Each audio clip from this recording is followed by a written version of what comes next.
सनातन वैदिक विश्व हिंदू धर्म सत्य प्रात्यक्षिक पुनर्जीवन। मी काशी विश्वेश्वर सरस्वती महाराज कलकी दत्तात्रय मंदिर शिरूर गोंडदी पाचवाडी येथून दिनांक 8/8/1960 पासून प्रचार करीत आहे। आपण विश्वक्रांती नवे ज्ञान आपण ऐका, सर्वात सांगत जा। दररोज संध्याकाळी 8 ते 8:15 पर्यंत किंवा जास्त वेळ असते। अवश्य लाभ घेणे।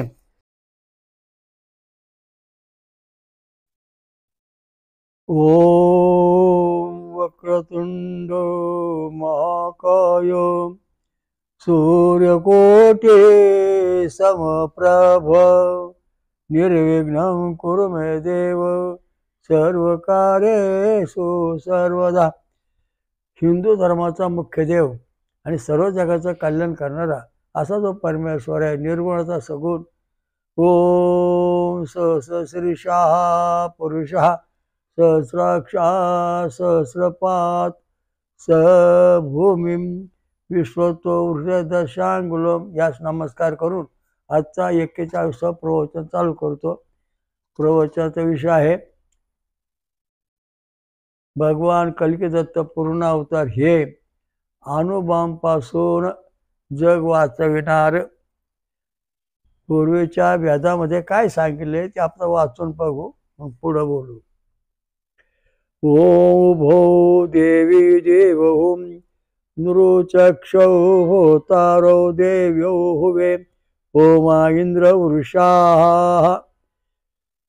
मानव निरीक्षक दिव्य देव अहवक व इच्छापूर्तीकारक अशा बलवान इंद्र व प्रताप प्रभावी सोम या दोन देवांना मी आव्हान करून प्रार्थना करतो। हे दोन देव इंद्र आणि ओमान सोमा जगाला पवित्र करणारा।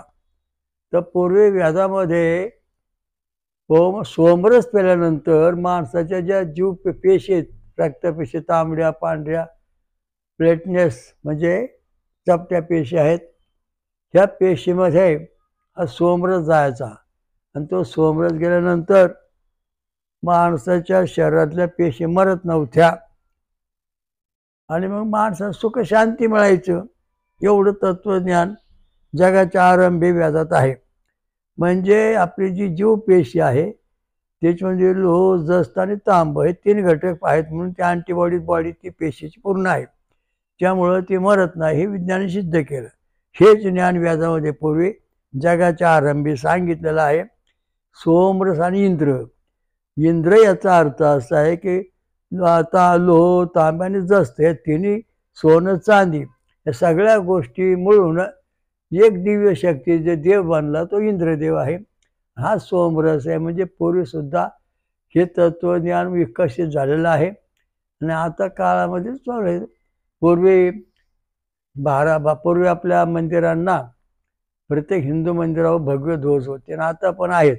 हे कशाकरता लावलेत, दुसरे ध्वज का नाही लावले, याचं कारण असे ते ध्वज आहे, रोज जाऊन ध्वजाचं त्यात पुजाऱ्यांनी निरीक्षण करायचं आणि जाऊन पाटलाला सांगायचं का गावात राजे कोणाचा पाटील राजे आपला झेंडा ना चांगला चांगला चांगला सुंदर तांबूस रंगाचा केशरंग आहे तसाच, त्याच्यात काय बदल झाला नाही।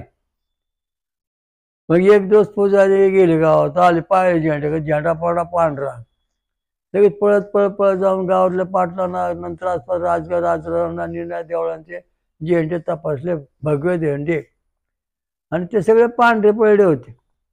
तेव्हा गावात दौंडी पिटवली की सगळं गाव खाली करा, गाव बाहेर निघा, कारण गावात संकट येणार आहे। झेंडे पांढरे पडलेत, माणसं मरतील, पटापट राहणार नाहीत।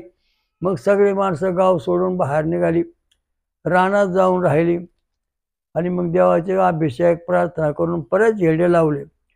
जोपर्यंत झेंडे ते पांढरे होतात सतत तोपर्यंत गावात प्रवेश करायचा नाही। आणि ज्या दिवशी गावातले झेंडे भगवत तसेच राहिले, ते पांढरे पडले नाहीत, त्यामुळे गावात प्रवेश करायचा। कारण का, त्याचं कारण असं आहे, गॅमा आणि बॅटा किरण जे अणुबॉम्बमधले आहेत ते तांबड्या रंगावर परिणाम करतात, तांबड्या रंगाला पांढरं करतात, म्हणजे तांबड्या पेशी पांढऱ्या करायचा नाश करायचा, हे त्याचं धोरण।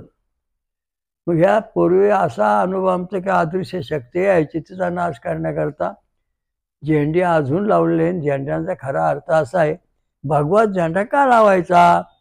त्याचं कारण आहे, अणुभट्टीमध्ये काम करणारे लोक असतात, त्यांच्या कपड्यावरती तांबड्या रंगाची भगव्या रंगाची पट्टी असते आणि ती पट्टी रोज मशनीत तपासावं लागते. ती जेव्हा 40वर येईल ना, तेव्हा त्या माणसाला तिथून बाहेर काढायचा आणि दुसरा माणूस तिथे नेमवायचा, असं अणुभट्टीतलं शास्त्र आहे. कारण का, तर हा जो काम करतो अणुभट्टीमध्ये, त्याच्या शरीरावरती अणुबॉम्बचे जे गॅमा आणि बेटा किरण विषारी, त्यांचे परिणाम किती झाले? 40% आले. 100% होता चांगला, आता 40% कमी झाला. म्हणून त्या माणसाच्या शरीरात हा रोग होण्याची शक्यता आहे, म्हणून त्याला बाहेर ठेवून नवीन माणसं भरायची. पूर्वीच्या काळात होतं, आता काय माहीत नाही, पण जुने अणुभट्टीच्या काळामध्ये असं होतं. तर सांगायचा मुद्दा असा आहे की झेंडे आपल्या देवाला का? तर आपल्या झेंडे का? भगवे कपडे साधूंना का? साधूंनी भगवे कपडे घालून गावात फिरायचं, भिक्षा मागायची. मग ते पाटलाग जायचे, गावामध्ये राजे दरबारात बसायचे, भगवे कपडे असायचे. मग ते राजे लोक निरीक्षण करायचे, ह्या महाराजांच्या अंगावरचे कपडे कसे आहेत? भगवे आहेत. अरे महाराज इकडे इकडे का, काय दुखतं तुमचं? अहो तुमचे कपडे पांढरे झाले, भगवे कपडे. अहो माझं सगळं अंग दुखायला लागलं, लय थकवा येतो, औषध पाण्याची गरज आहे, असं तो सांगतो. तुम्ही सुद्धा जर भगवे कपडे वापरले, जर तुम्ही समजा ते भगवे कपडे जर पांढरे झाले, तुमचं अंग दुखायला लागलं, कारण तुमच्या शरीरात त्यावेळेला गॅमान बॅटा किरणाचा प्रवाह व्हायला लागलेला आहे. आता आपल्या हातामध्ये एक तांबडा धागा बांधायचा. तो धागा बांधल्यानंतर आपण तो धागा तांबडा जोपर्यंत हातात आहे, तोपर्यंत आपल्या शरीरामध्ये गॅमा आणि बॅटा किरण येत नाही, त्यामुळे आपल्याला धोका होणार नाही. पूर्वी गुरांच्या गळ्यामध्ये, बैलांच्या गळ्यामध्ये तांबडे तांबडे तांबडे करगुट्यासारखे धागे बांधलेले असायचे. मी बऱ्याच ठिकाणी पाहिले, का रे बाबा होय बांधले? काय नाही म्हणले, पांढरं पडलं ना, मग एक तर डॉक्टर जाऊन दाखवत औषध आणायचं, नाही मग लांब बैल लावून येऊन दुसऱ्या वावरात बांधायची गुरं. म्हणजे पुन्हा ते धागे तांबडे बांधून ते जर तसे राहिले तर ते गुरं परत घरी आणायचे, असं पूर्वी वेदात वर्णन आहे. गाया, वासरं, पशु पक्षी. हा सोमरस जो आहे, या सोमरसमध्ये लोह, तांब्या, जस्त, सोने आणि चांदी यांचे अंश आहेत. त्याचं कारण असं आहे की आपल्या शरीरामध्ये अल्फा किरण जर निर्माण झाले तर आपल्या तांबड्या, पांढऱ्या, प्लेटनेसमध्ये चपट्या पेशी ज्या आहेत त्या मरत नाहीत, त्या जसे तसे राहतात, धोका पोचत नाही.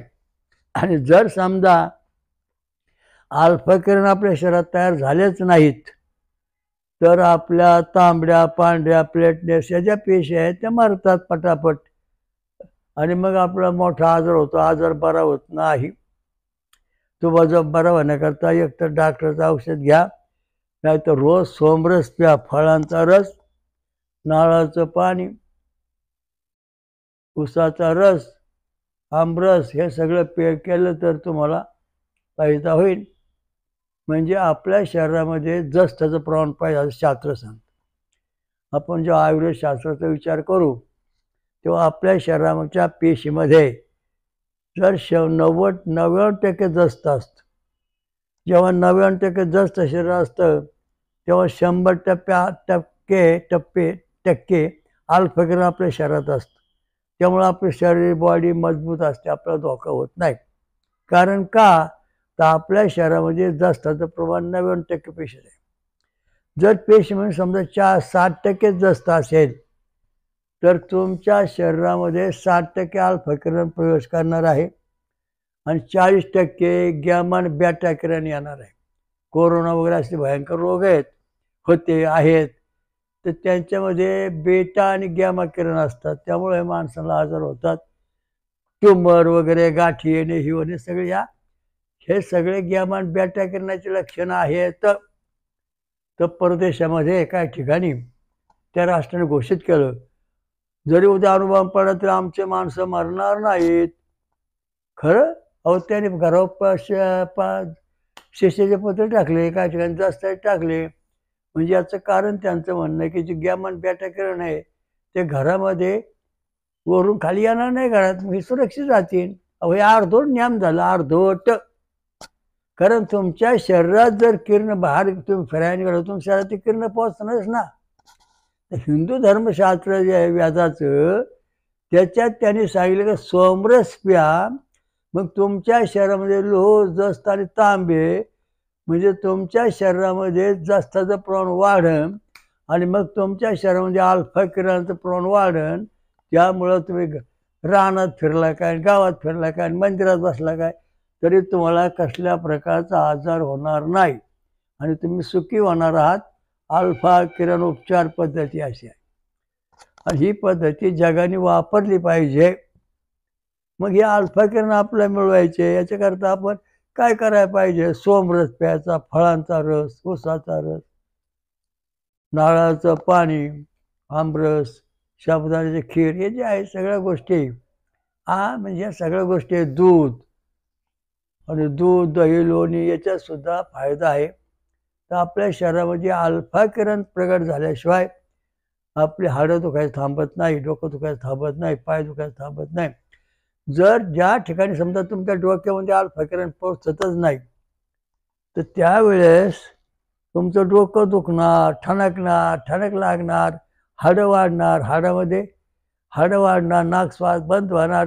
कारण का? तर गॅमा आणि बॅटा किरणाने तुमच्या रक्त आहे ते गोठून टाकलेलं आहे आणि मग त्याला काय कुठं औषध उपचार नाही, ऑपरेशन शिवाय. जर तुम्ही कायम सोमरस प्यालात, दररोज एक फळ खाल्लं, तर तुम्हाला हा आजार होणार नाही किंवा कुठल्या शरीरातला अवयव नष्ट होणार नाही. आणि हा मंत्र म्हणता याचा जो प्रश्न आहे, ही 3 नंबर व्होल्टेज आहे. ECG मधलं 3 नंबर व्होल्टेज आहे. ते जर 10 mm आलं तर तुमच्या शरीरामध्ये 100% अल्फा किरण आहेत आणि तुमचे हाडं, शरीर, मन, बुद्धी, चित्त, अहंकार, पंचमहाभूत, पृथ्वी, तेज, वायू, आकाश, हे जे आहेत किंवा जे काही 36 तत्व आहेत किंवा 207 अवयव शरीरात आहेत किंवा आणखीन असतील, ते सगळे अवयव सुरक्षित राहणार आहे. मेंदू राहील सुरक्षित, हृदय सुरक्षित, हातपाय सुरक्षित, डोकं सुरक्षित आणि कुठे आजार तुम्हाला होणार नाही. तुमचं आरोग्य अगदी सुखरूप राहणार आहे. परंतु जर तुमच्या शरीरात जर समजा तुमचा 3 नंबरचा व्होल्टेज 6 mm आला, तर तुमच्या शरीरामध्ये 60% अल्फा किरण आहेत, 60% तुमच्या शरीरात संरक्षण होत आहे आणि 40% धोका आहे गॅमा आणि बीटा किरण. याचा रोग निदान होणं अवघड आहे. कशामुळे होत आहे? हवा फिरली, निसर्ग आहे, हे असं म्हणते. आता कसं आहे, आता लढाई चालू आहे जगामध्ये, निर्णया ठिकाणी बॉम्ब टाकतात. त्या बॉम्बाचे जे कण आहेत ते हवेमध्ये वर तरंगतात, ढगात जातात, पावसात जातात, वाऱ्यात जातात आणि लाखो मैल सगळ्या जगात पसरलेले आहेत. तुमच्या आमच्या घरावर सुद्धा आल्यात, पिकावर सुद्धा आल्यात, शेतात सुद्धा आल्यात. आणि याचं जर तुम्ही समजा हे कण तुमच्या शरीरात जर पाण्यातून आले, अल्फा आणि बॅटा किरणाचे कण जे आहेत जर तुमच्या शरीरात आले, तर तुमचं शरीर पाहता पाहता 2 मिनिटात संपून जाणार आहे. डायनोसॉर असे संपले, पूर्वीची प्रजा अशी संपली. शास्त्र सांगतो सूर्याचा प्रकाश आला आणि ते जळून गेले. खोटे आहे सगळं. सूर्याचा प्रकाश झाला तर एवढं सगळं जळत असतं काय? अहो हे अणुबॉम्बचे जे गॅमा आणि बॅटा घातक किरणे आहेत ना, ते सगळे डायनोसॉराच्या शरीरात पोहोचले, सगळ्या पूर्वीच्या प्रजेत पोहोचले, पाण्यातून, याच्यातून, त्याच्यातून. आणि मग लावा रस, तुमचं ज्वालामुखीतून ते कण बाहेर आले. असे जग संपलं. त्याचं संरक्षण करण्याकरता फक्त मग शोध काढावी व्याजामध्ये सोमरस पिणे. मग हा आजार झाल्यानंतर त्या माणसांना सांगायचं, आता तुम्ही सोमरस म्हणजे फळाचा रस प्या, फळं खा, ऊसाचा रस प्या, म्हणजे तुमचा लोह जास्त तांब प्रगट होईल आणि मग तुम्हाला काय म्हणजे धोका पोचणार नाही, तुम्ही नीट होणार. जे पूर्वी भिषक म्हणजे मोठे तज्ज्ञ वैद्य होते ते आज याचा उपचार करीत असतात. वेदामध्ये जगाच्या आरंभी अल्फा किरण म्हणजे पवमान सोमा, पवित्र करणारा जो देव आहे त्यालाच अल्फा किरण म्हटलेलं आहे. कसं या ठिकाणी समजा आता आत्री ऋषी पवमान देवता गायचे छंद षडजा स्वरा. या ठिकाणी जे आहे पवमान स्वामा नावाचा जो देव आहे परमेश्वर म्हणून, त्याच्याच जवळ अल्फा किरण आहे. तो आहे सोम. ऊस आहे, ऊस म्हणजे पवमान स्वामा देवता आणि त्याचा रस म्हणजे सोमरस. आता तुम्हाला कळलं. आंबा म्हणजे सोमवल्ली, ही जी सोमवल्ली नाव वृक्षाला, तर हिरवट रंग असतो. कशाचा? सोमरसाचा रंग हिरवट, म्हणजे ऊसाचा रस रंग हिरवट. तो पारदर्शक असतो. त्याच्यामध्ये निर्णय काही दूध टाकतात किंवा दही तूप टाकून त्याचं घोटून तयार करतात. पूर्वी म्हणजे रस काढण्याची पद्धत माहीत नव्हती, म्हणून एक मोठं उखळ तयार करायचं, दगडाचं केलेलं असायची.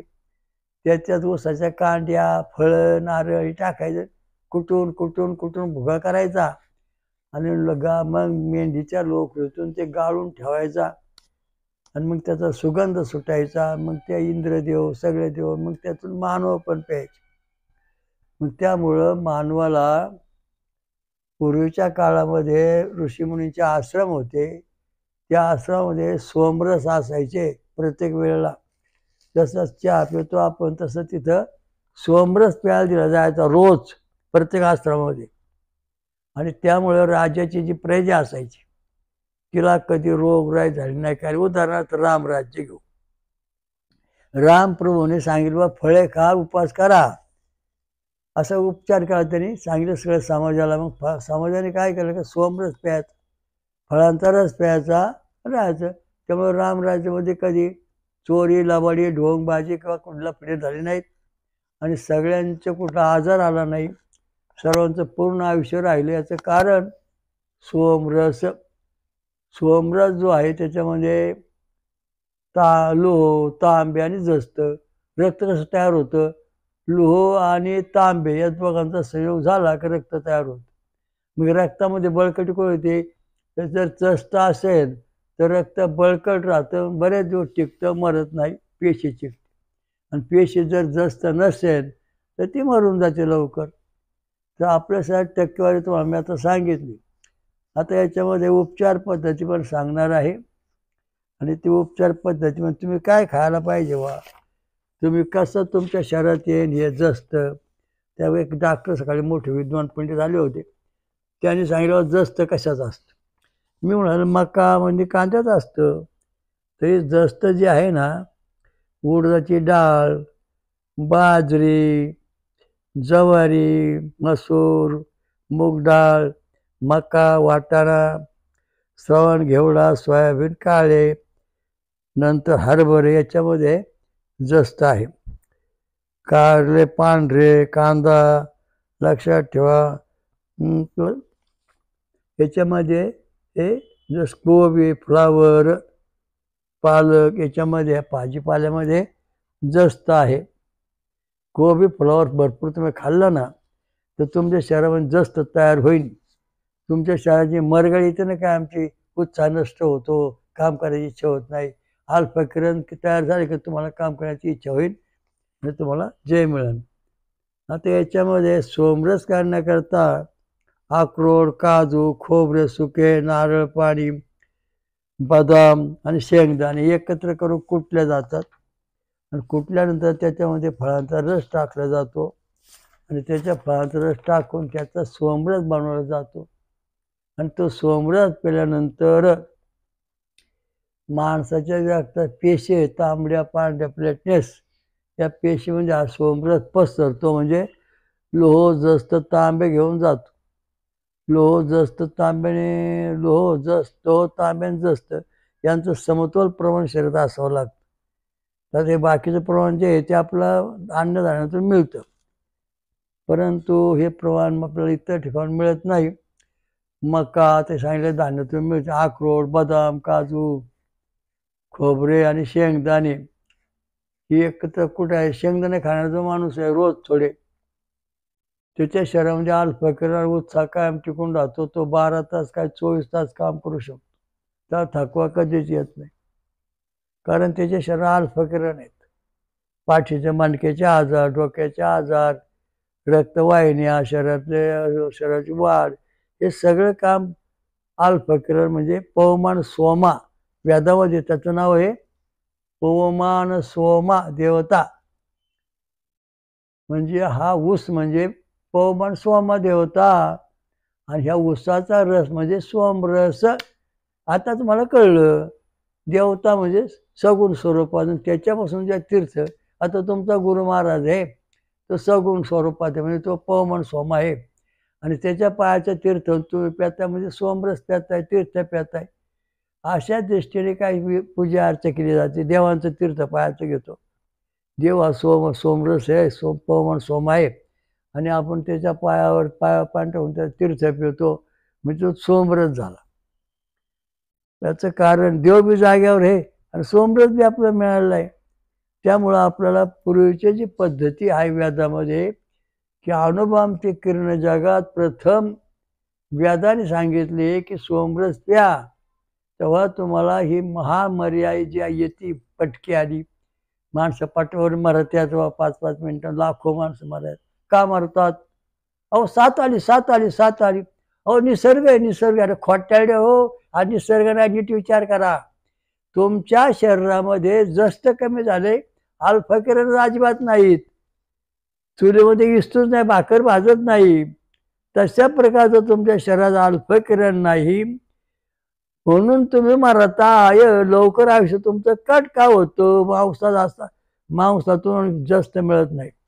कारण जस्त जे आहे ना, ते फक्त शाकाहारी पदार्थामध्येच आहे. त्यांची नावं तुम्हाला आता वाचून दाखवले, तर परत एकदा वाचून दाखवतो. उडीद डाळ, गहू, ज्वारी, बाजरी, जवस, मसूर, मूगडाळ, मका, वाटाणा, श्रवण, घेवडा, सोयाबीन काळे, सोयाबीन पांढरे, हरभरे, कारले पांढरे, कांदा पात, कांदा तांबडा, गुलाबी, पांढरा, नंतर कोबी, गाजर, विडा पाने हिरवी, नंतर पिवळी, पालक आणि फुलावर, हे झाले भाजीपाले अन्नधान्याच्या मधून मिळणारे जस्त. अक्रोड, काजू, खोबरे सुके, नारळ पाणी, बदाम, मोहरी आणि शेंगदाणे. मोहरीला तेल निघतं म्हणून ते मोहरी सुद्धा याच्यामध्ये कुटल्या जायची, आणि सगळं एकजीव कुटून त्याचा सोमरस बनवायचा, आणि गावामध्ये मग तो सोमरस पाटलाने किंवा राजाने सगळ्या प्रजेला यज्ञ तयार करून होम हवन करून सगळ्यांना प्यायला द्यायचा, आणि मग त्याचा सोमरसाचा परिणाम त्याच्या शरीरामध्ये 99% पेश म्हणजे जस्त आलेला आहे. त्याला 100% अल्फकिरण त्या शरीरात आहे, त्यामुळे त्याला धोका नाही, तो त्यातून वाचला. दुसरा आता एक गोष्ट अशी आहे, माझा एक जण आला, त्याच्या हातामध्ये चांबडा दागा, तो पांढरा पळला, आणि डॉक्टर म्हणाला तर काही विलाज होणार नाही, तुमचं रक्त पांढरं होणार आहे, थोड्या दिवसात तुम्ही मरणार आहात. मी डॉक्टर म्हणून साहेब असं आहे, हे विज्ञान जे आहे ना, विज्ञान आणि धर्म या दोघांचा विचार करून आपण याला औषध दिलं तर होऊन जाईल.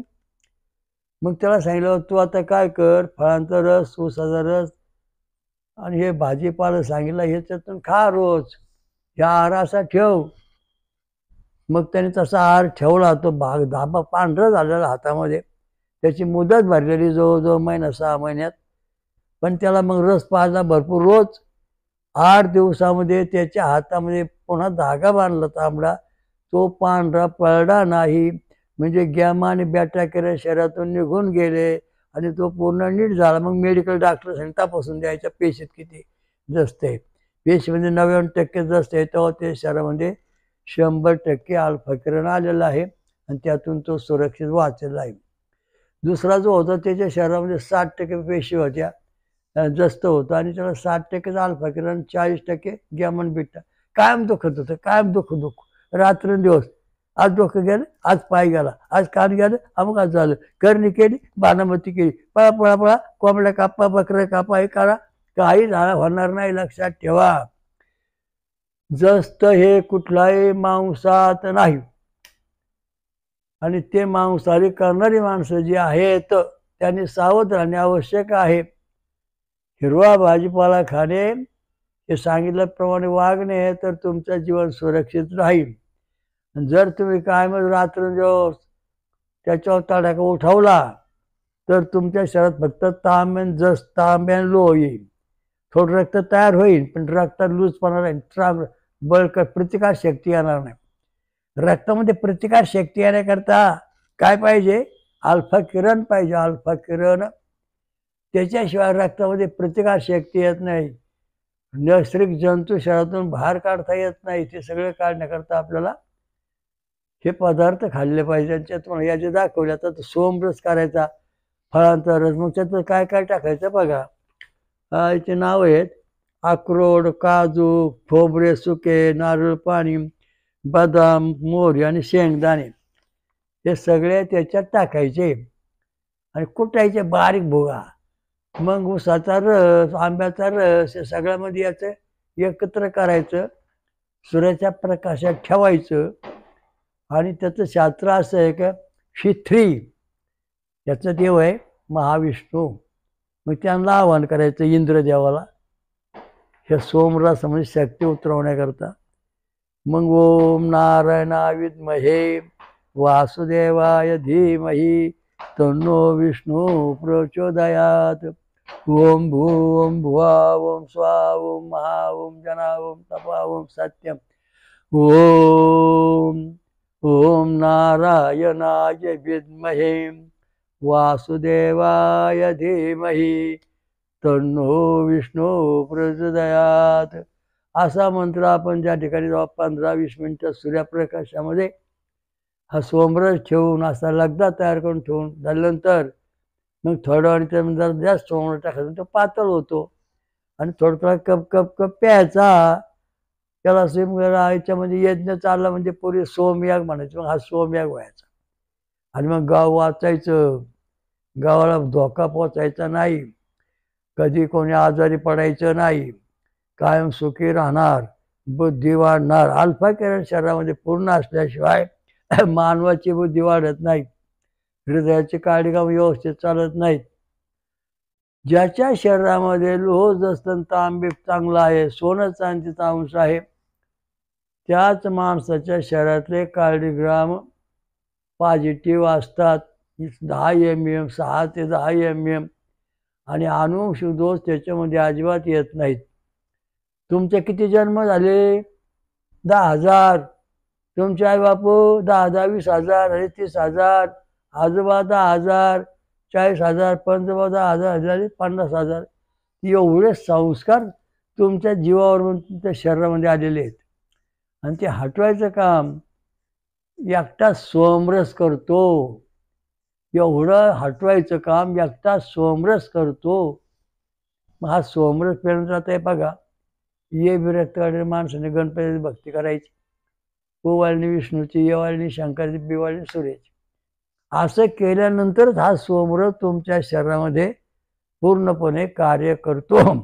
आणि मंत्र म्हणताना लक्षात ठेवा, 24, 28, 32, 36, 40, 48, 72 अशा अक्षराचे मंत्र जेव्हा जपतात तेव्हा तुमचा मेंदू, शरीर, सगळी इंद्रिय व्यवस्थित काम करायला लागतील. 24 अक्षराचा गायत्री जरी जपलं तुम्ही तरी तुमच्या शरीराची सगळी इंद्रिय अगदी सार्थ शुद्ध काम करायला लागतील. आता तुम्ही सांगतो मग आम्ही सोमरस काढा आणि सोमरस पुढे आम्ही मंत्र म्हणलो. काय म्हणलो? ओम भू भुवा स्वहा महाजनावम तपा श्री गणेशाय नमः. ओम तत्सवितुर्वरेण्यं भर्गो देवस्य धीमहि धियो यो नः प्रचोदयात्. अहो या ठिकाणी आपण देवाचं नाव घेतलं, मंत्र का श्री गणेशाय नमः हा मंत्र घेतला. याच्यात जे अक्षर आहेत ते 24 अक्षरापेक्षा वाढली. या सोमरस जो आहे तो बिघडला. जसं दुधामध्ये मीठ टाकलं की ते नाचतं, तशा प्रकारचा हा सोमरस सुद्धा तुम्ही शास्त्रोक्त पद्धतीने मंत्रानं म्हटल्याने झोपलं. म्याव म्याव म्याव करून काय चालत? त्या शास्त्रीय पद्धतीचे मंत्र म्हटले पाहिजेत, तेव्हा तो सोमरस आपलं कार्य करतो. त्याला संवेदना द्यावं लागतं. सूर्यप्रकाशाच्या संवेदना, नंतर मंत्राच्या संवेदना, नंतर त्याच्यामध्ये जे आता जस्त लोह, जस्त तांब, सोनं, चांदी हे अंश भरपूर पाहिजेत. आणि ते आपल्या शरीरात आल्यानंतर आपल्या शरीरावरती चांगला परिणाम होणार, म्हणजे आपलं जीवन सुरक्षित, आपला भौतिक, दैविक, आध्यात्मिक परमेश्वर प्राप्ती करण्याकरता अल्फा किरणांची अत्यंत आवश्यकता आहे. म्हणजे अल्फा किरण कुठे कुठे आहे हो? तुळशीमध्ये अल्फा म्हणजे जस्त आहे.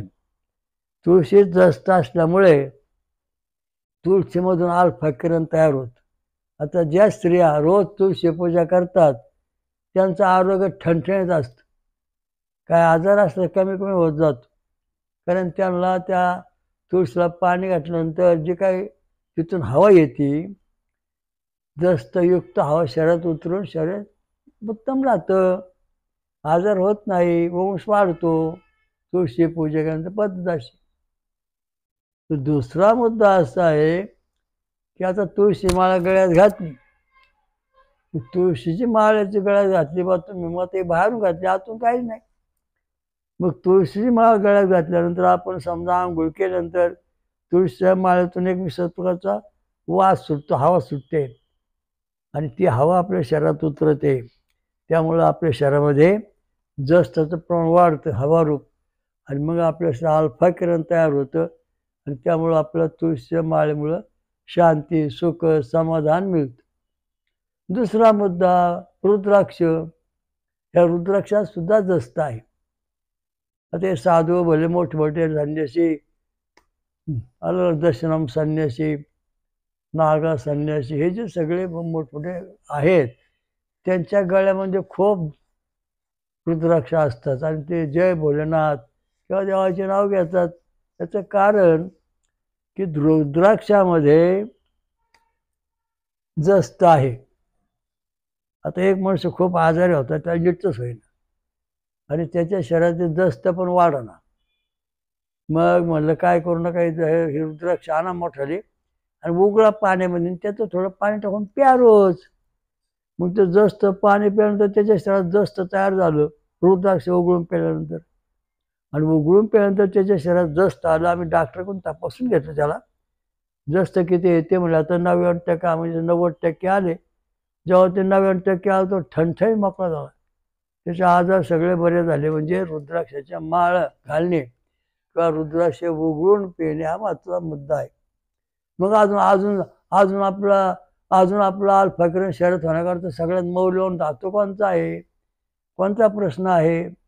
तर वेदात सांगितलं बा, सोन्याचं भांडं किंवा चांदीच्या भांड्यातून पाणी प्या, म्हणजे त्याचे अंश आपल्या शरीरात उतरतील, आणि मग सोन्याच्या भांड्यातून, सोन्यामधून आपल्या शरीरामध्ये अल्फा किरण आरपड जातात, जास्तातून आरपड जातात, शिशातून आरपड जातात.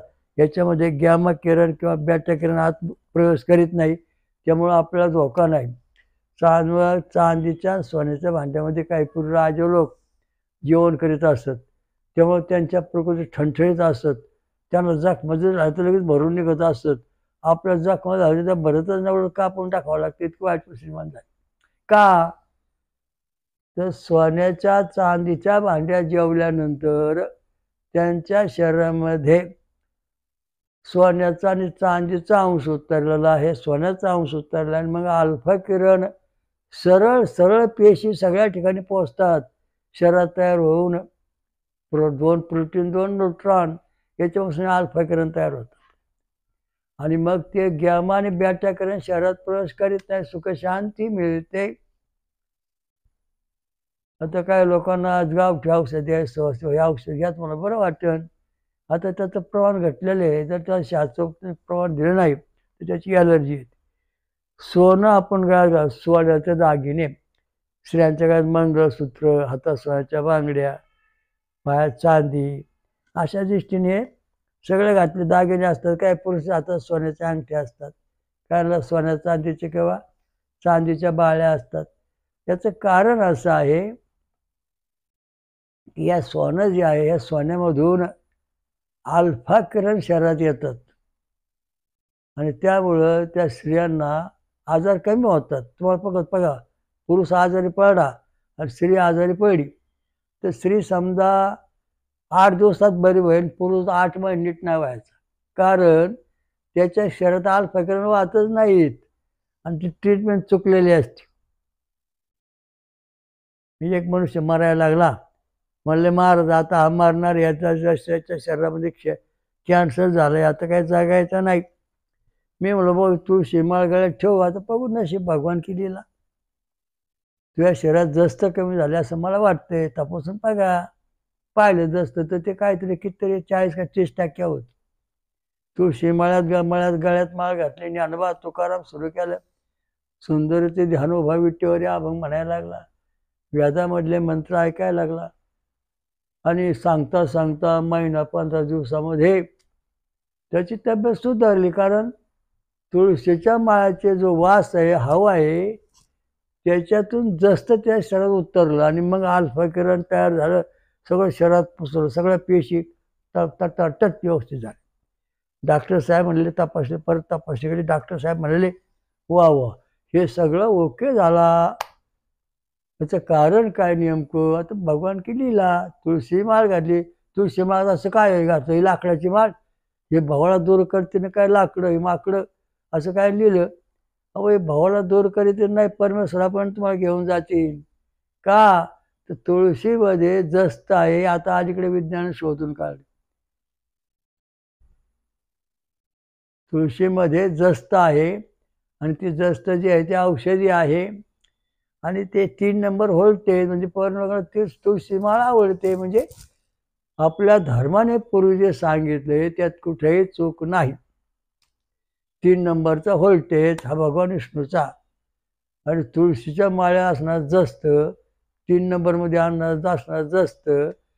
हे विज्ञानाचं शास्त्र पण आपल्या धर्मात अगोदरच सांगितलंय की ते अनुष्ठुप छंदाने गांधार स्वर, अनुष्ठुप छंदाने गांधार स्वरा जर आपण गायलं, ओम नारायणाय विद्महे वासुदेवाय धीमहि धियो यो न प्रचोदयात्. ओम नारायणाय विद्महे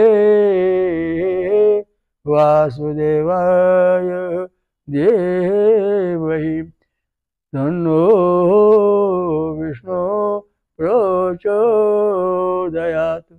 असं आपण याच्यामध्ये अनुष्ठुप छंद आणि गांधार स्वर याच्यामध्ये 24 8 32 अक्षराचे अक्षर आहेत. त्या 32 अक्षराचा अनुष्ठुप छंद आणि गांधार स्वर गायलेला आहे. त्यामुळे आपल्या शरीरामध्ये हवेमधून जे कण पसरलेले आहेत, वनस्पतीचे, तुळशीचे, तेच कण आपल्या शरीरामध्ये आपोआप जास्त उतरून जास्त तयार होत. परमेश्वराच्या नामस्मरणातून सुद्धा आपण कोणतं नामस्मरण जास्त नेमांकन ज्याने नाम 3 नंबर व्होल्ट आहे. ओम शांताकारं भुजगशयनं पद्मनाभं सुरेशम. हा जो मंत्र आहे तो मंत्र आपण म्हटल्यानंतर आपल्या शरीरामध्ये 3 नंबरचं व्होल्टेज उत्तेजित होतं, छंद आणि स्वर उत्तेजित होतं. आणि मग जसं चुंबक लोखंड आज खेचतं ना, तशा प्रकारचे आपल्या शरीरामध्ये जे काही छंद आणि स्वर देवता आहेत ते हवेतले कण आपल्या शरीरात खेचून घेऊन आपलं शरीर मजबूत करतात.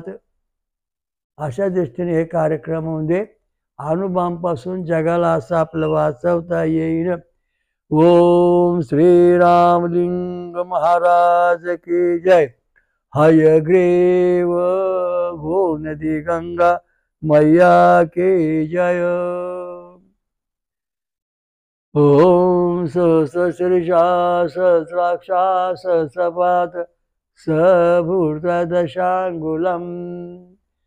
स्वयंभू विश्वराजा श्री अमृतमंथनेश्वर कल्की दत्तात्रय महाराज की जय. जगात महाजगात आणि महाराष्ट्रात 5वं स्वयंभू महाशक्तिपीठ निर्माण करणारी महापंचसागरेश्वरी माता की जय. शनीश्वर महाराज की जय. हनुमंत महाराज की जय. श्री गुरुदेव दत्त. हरि ओम.